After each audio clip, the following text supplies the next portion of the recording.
Sagittarius, Sun, Moon, or Rising, July 2025. Sagittarius, the month is eventful. As you can see, Mars will be in your 10th house. It passes once every 2.5 years through your 10th house. And it will stay the whole of July there. So you can be very active with your career, with your worldly affairs, get things done. It's a very strong position for Mars, but also it makes a square to you. But you need to, it can aggravate you. You can feel frustrated at moments, but this is exactly the fire you need to get things done. So you can wrap up, because it's with the South Node, to finish something, to complete, wrap up some career project, work project, for example.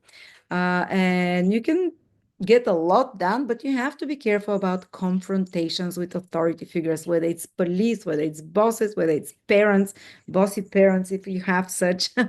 Because the South Node there and Saturn can be quite explosive, especially around the days, the 19th, 20th, 21st, when they're very close together around that time.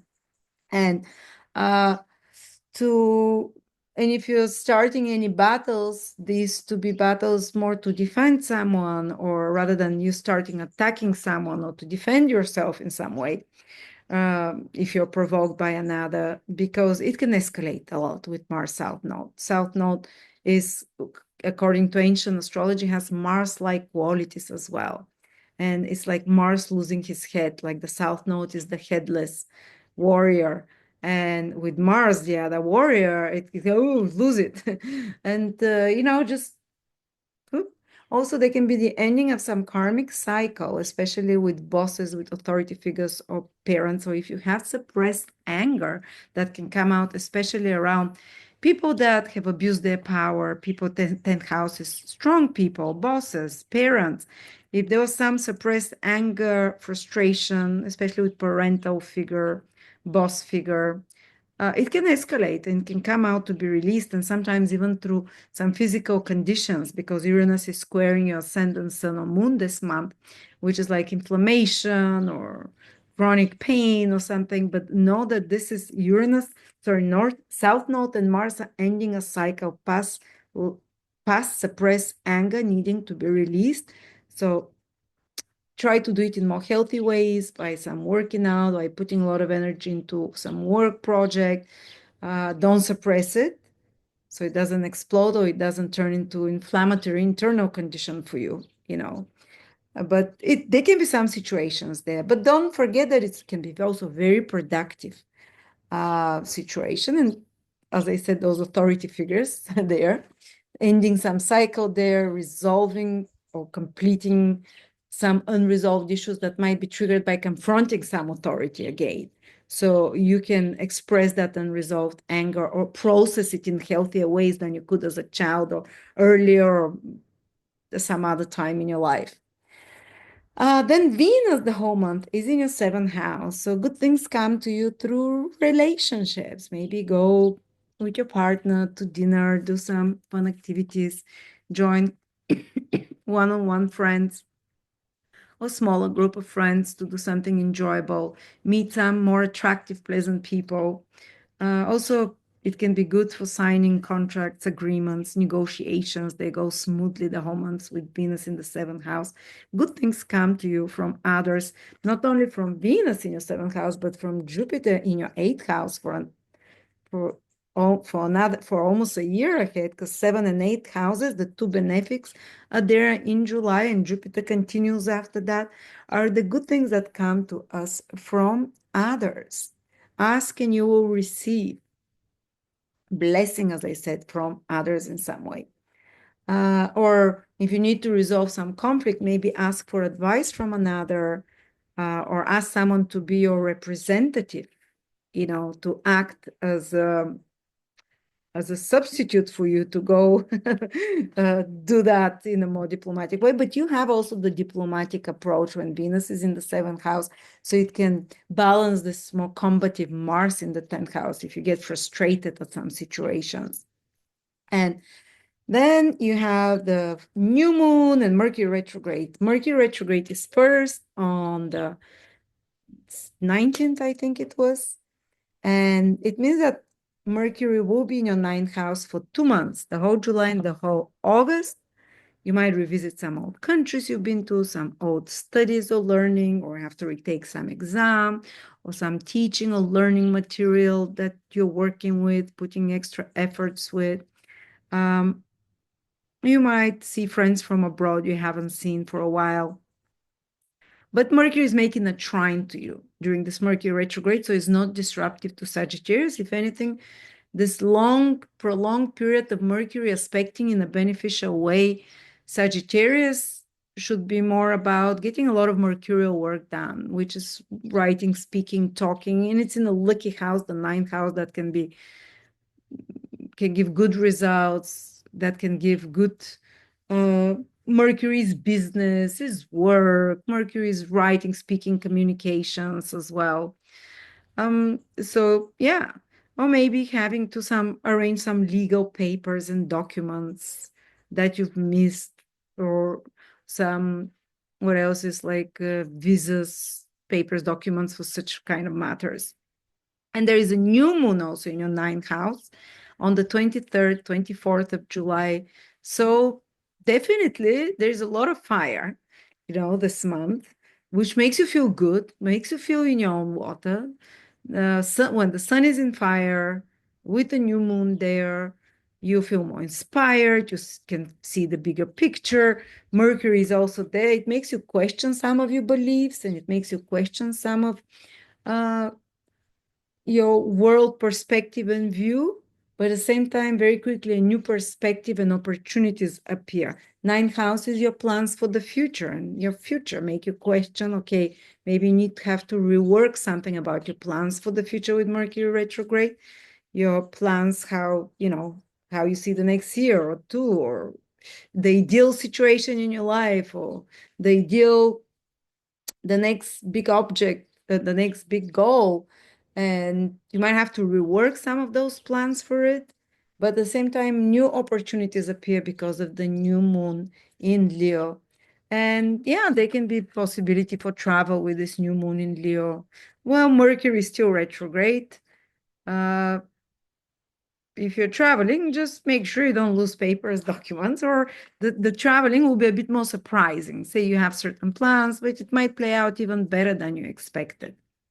Yeah, sometimes certain, kind of frustrating situations can happen as well, but it is what it is. Mercury goes retrograde 3 times per year. It will always activate such matters. And then the other big event is that Uranus is moving from your sixth house, where it's been the last 7 years, for the first time in your life ever, into your seventh house. And will be there from the 7th of July. It will be there 4 or 5 months, and then it comes back for 3 or 4 months back into your sixth house, and then it moves fully into your seventh house. And while Uranus was in your sixth house, maybe there was changes with your work more often than not in the last 6 months. Maybe there was some shifts and surprises, or maybe more Uranian type work where you need to use more social media, or maybe stops and starts in career, or experimenting with it, or maybe Uranus in the sixth house wanted you to be self-employed. Hopefully you've achieved that, not to be, because Uranus is independence. But now all this energy, it comes down in your work and your duties and responsibilities. What it comes to Uranus for the next 7, 8 years is your seventh house directly will be opposing Sagittarius. So Sagittarius, a lot of new things are coming your way, whether you're sun, moon, or rising, exactly when, which year. You have to know the degree of your sun, moon, or ascendant, and see which year Uranus exactly will oppose it. And Uranus does it 3 times.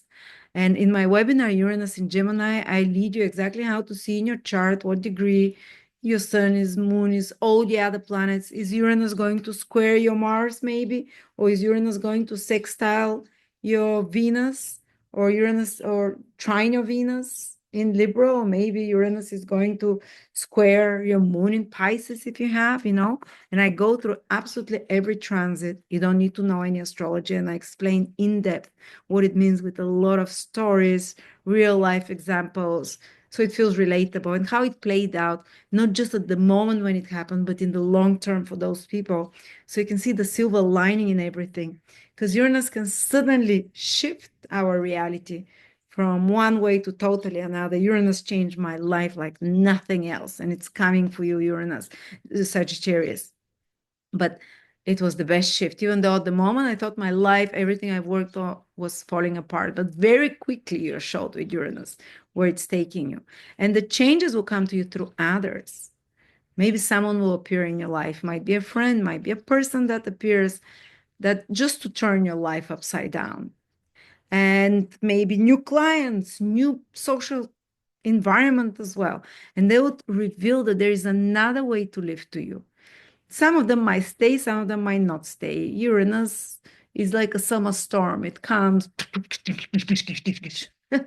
lightnings, whatever, and then then leaves. My husband, when he had Uranus in the seventh house, he got married, he got divorced, he dated, he says like he would fall in love like from the first date, and then within a month he would know, or within days he would know, no, it can't be.